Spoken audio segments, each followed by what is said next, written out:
ជំរាបសួរទាំងអស់គ្នាថ្ងៃនេះខ្ញុំចង់បង្ហាញដល់អ្នកអំពីកូនថនមួយកូនថននេះដូចយើងខ្មែរវាដូចជាគេហៅថាដូចដងតែដងយើងវាមានត្រូវការយកឬក៏ត្រូវការសពប៉ុន្តែដងគេនេះគឺជាដងបុព្វបុរាណរបស់អាឡម៉ង់ដែលមានអាយុកាលរាប់រយឆ្នាំហើយចឹងខ្ញុំនឹងបន្តគ្នាថាតើហេតុអីបានជាទឹកនេះវាស្រក់ចុះមករហូតអត់ពេញនៅក្នុងបាសាំងនោះសោះបាសាំងអត់ពេញទេហូររហូតទឹកហ្នឹងអត់មានវ៉ានកាច់បើកទឹកបិទទឹកអីទេអញ្ចឹងតើតងទៅនឹងកូនថននេះគឺមានអាយុគង់150ឆ្នាំហើយគឺបានសាងសង់ក្នុងឆ្នាំ1251សម្រាប់តួ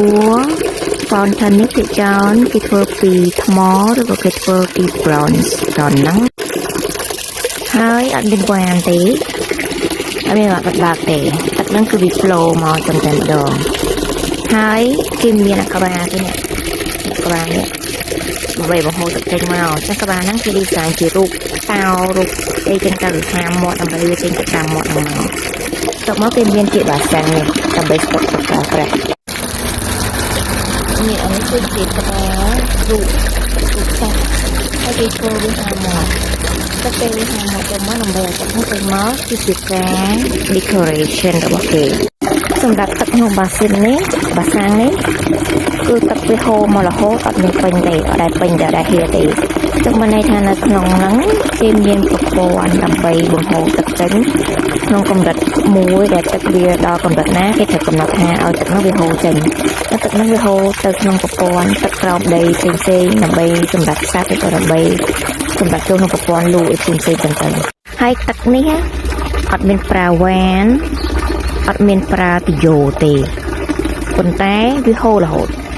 អញ្ចឹងគេហៅថាពីជំនាន់មុនអាឡម៉ង់អ្នក design របស់គេ engineer របស់គេគឺគេ design ទឹកដែលគេហៅថា clever water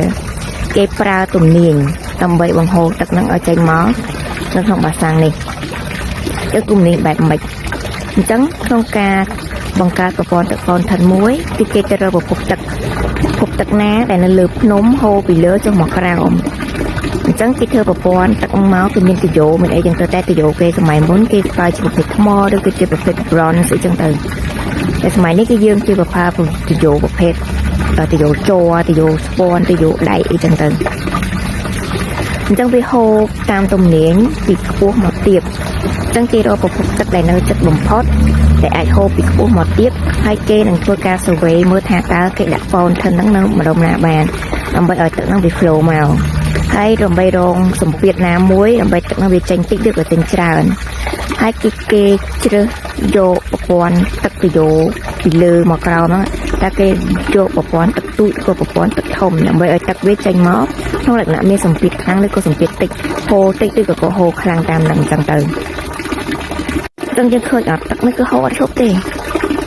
គាត់ថាវាហូរមិនខ្លាំងណាស់ណាអញ្ចឹងណាតែយើងមិនដឹងថាអូអ្នកengineer សម័យមុនគេពិតជាពូកែមែនតើរកណាស់ឃើញដើម្បីទាញយកប្រភពទឹកយកមកប្រើប្រាស់ដល់តំបន់ប្រជាជនរស់នៅហើយអាកូនថននេះក៏មានអាយុកាលយូរដែរចាំមិនថា material ដែលគេយកមកសាងសង់វាក៏មិនធម្មតាដែរ